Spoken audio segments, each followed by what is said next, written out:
Marcos, capítulo 14. 2 dias depois seria celebrada a Páscoa e a festa dos pães sem fermento. Os principais sacerdotes e os escribas procuravam uma forma de prender Jesus à traição para matá-lo, pois diziam: não durante a festa, para que não haja tumulto entre o povo.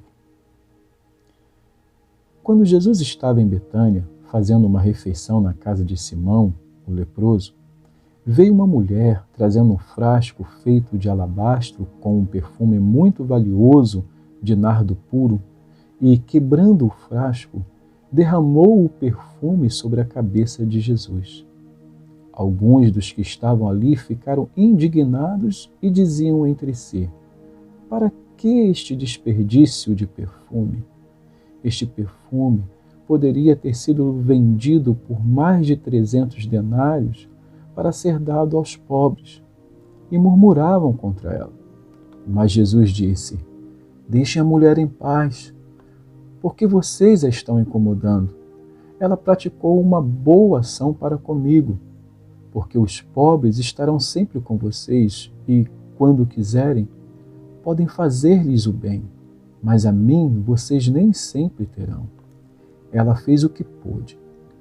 Ungiu o meu corpo antecipadamente para a sepultura. Em verdade lhes digo que, onde for pregado em todo o mundo o Evangelho, também será contado o que ela fez para a memória dela. E Judas Iscariotes, um dos 12, foi falar com os principais sacerdotes para lhes entregar Jesus. Eles, ouvindo isto, se alegraram e prometeram dar dinheiro a ele.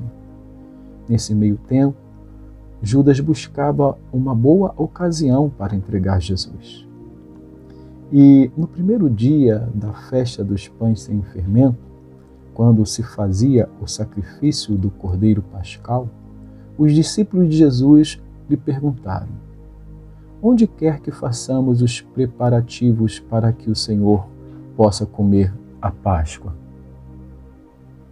Então, Jesus enviou 2 dos seus discípulos, dizendo-lhes: vão até a cidade.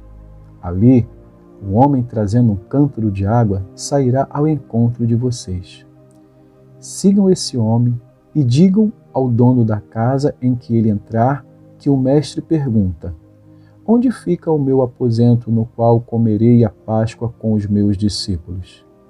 E ele lhes mostrará um espaçoso cenáculo mobiliado e pronto. Ali façam os preparativos. Os discípulos saíram, foram à cidade e, achando tudo como Jesus lhes tinha dito, prepararam a Páscoa. Ao cair da tarde, Jesus chegou com os 12. Quando estavam à mesa e comiam, Jesus disse: em verdade lhes digo que um de vocês, o que come comigo, vai me trair. E eles começaram a entristecer-se e a perguntar-lhe um por um: por acaso seria eu? Jesus respondeu: é um dos 12, o que comigo põe a mão no prato. Pois o Filho do Homem vai, como está escrito a seu respeito. Mas ai daquele por quem o Filho do Homem está sendo traído. Melhor seria para ele se nunca tivesse nascido. E, enquanto comiam, Jesus pegou um pão e, abençoando-o, o partiu e lhes deu, dizendo: tomem, isto é o meu corpo. A seguir, Jesus pegou um cálice e, tendo dado graças, o deu aos seus discípulos, e todos beberam dele. Então lhes disse: isto é o meu sangue, o sangue da aliança, derramado em favor de muitos. Em verdade lhes digo que nunca mais beberei do fruto da videira, até aquele dia em que beberei o vinho novo no reino de Deus. E, tendo cantado um hino, saíram para o Monte das Oliveiras. E Jesus disse aos discípulos: Serei uma pedra de tropeço para todos vocês, porque está escrito: ferirei o pastor, e as ovelhas ficarão dispersas. Mas depois da minha ressurreição, irei adiante de vocês para a Galiléia. Então Pedro disse a Jesus: ainda que o Senhor venha a ser um tropeço para todos, não o será para mim. Mas Jesus lhe disse: em verdade lhe digo que hoje, nesta noite, antes que o galo cante 2 vezes, você me negará 3 vezes. Mas Pedro insistia com mais veemência: ainda que me seja necessário morrer com o Senhor, de modo nenhum o negarei. E todos os outros diziam a mesma coisa. Então foram a um lugar chamado Getsêmani. Ali Jesus disse aos seus discípulos: sentem-se aqui enquanto eu vou orar. E levando consigo Pedro, Tiago e João, começou a sentir-se tomado de pavor e de angústia. E lhes disse: a minha alma está profundamente triste até a morte. Fiquem aqui e vigiem. E, adiantando-se um pouco, prostrou-se em terra e orava para que, se possível, lhe fosse poupada aquela hora. E dizia: Abba, Pai, tudo te é possível. Passa de mim este cálice. Porém, não seja o que eu quero, e sim o que tu queres. E, voltando, achou-os dormindo. E disse a Pedro: Simão, você está dormindo? Não conseguiu vigiar nem uma hora? Vigiem e orem para que não caiam em tentação. O espírito, na verdade, está pronto, mas a carne é fraca. Retirando-se de novo, orou repetindo as mesmas palavras. E voltando, achou-os outra vez dormindo, porque os olhos deles estavam pesados e não sabiam o que lhe responder. E quando voltou pela 3ª vez, Jesus lhes disse: vocês ainda estão dormindo e descansando? Basta, chegou a hora. O Filho do Homem está sendo entregue nas mãos dos pecadores. Levante-se, vamos embora. Eis que o traidor se aproxima. E logo enquanto Jesus ainda falava, chegou Judas, um dos 12, e com ele uma multidão com espadas e porretes, vinda da parte dos principais sacerdotes, escribas e anciãos. Ora, o traidor tinha dado a eles um sinal: aquele que o beijar é esse, prendam e levem-no com segurança. E logo que chegou, aproximando-se de Jesus, Judas disse: Mestre, e o beijou. Então eles agarraram Jesus e o prenderam. Nisto, um dos que estavam ali, sacando da espada, feriu o servo do sumo sacerdote e cortou-lhe a orelha. Jesus lhes disse: vocês vieram com espadas e porretes para prender-me como se eu fosse um salteador? Todos os dias eu estava com vocês no templo, ensinando, e vocês não me prenderam. Mas isto é para que se cumprissem as Escrituras. Então todos o deixaram e fugiram. Um jovem, coberto unicamente com um lençol, seguia Jesus. Eles o agarraram, mas ele largou o lençol e fugiu nu.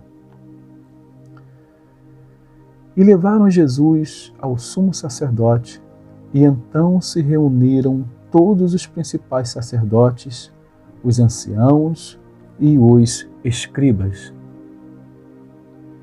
Pedro seguiu Jesus de longe até o interior do pátio do sumo sacerdote e estava assentado entre os servos, aquentando-se ao fogo.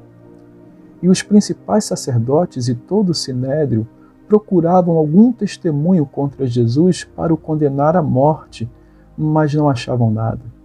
Pois muitos testemunhavam falsamente contra Jesus, mas os depoimentos não eram coerentes.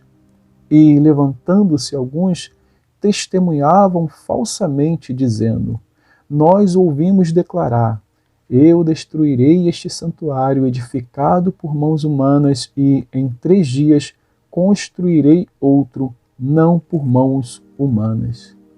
Nem assim o testemunho deles era coerente.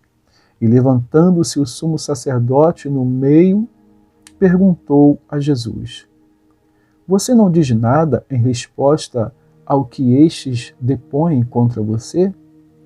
Jesus, porém, guardou silêncio e nada respondeu. O sumo sacerdote tornou a interrogá-lo: você é o Cristo, o Filho do Deus bendito? Jesus respondeu: eu sou. E vocês verão o Filho do Homem sentado à direita do Todo-Poderoso e vindo com as nuvens do céu. O sumo sacerdote, rasgando as suas vestes, disse: por que ainda precisamos de testemunhas? Vocês ouviram a blasfêmia. Qual é o parecer de vocês? E todos o julgaram réu de morte. Alguns começaram a cuspir nele, a cobrir-lhe o rosto, a bater nele e dizer-lhe: profetize. E os guardas davam-lhe bofetadas. Estando Pedro embaixo do pátio, veio uma das empregadas do sumo sacerdote e, vendo Pedro que se aquecia, fixou os olhos nele e disse: você também estava com Jesus, o Nazareno. Mas ele negou, dizendo: não o conheço, nem compreendo o que você está falando. E saiu para o pórtico. E o galo cantou. E a empregada, vendo-o, tornou a dizer aos que estavam ali: este é um deles. Mas ele negou outra vez. E pouco depois, os que estavam ali disseram outra vez a Pedro: com certeza você é um deles, porque também é galileu. Ele, porém, começou a praguejar e a jurar: não conheço esse homem de quem vocês estão falando. E no mesmo instante, o galo cantou pela 2ª vez. Então Pedro se lembrou da palavra que Jesus lhe tinha dito: antes que o galo cante 2 vezes, você me negará 3 vezes. E, caindo em si, começou a chorar. Que Deus abençoe a porção da sua palavra.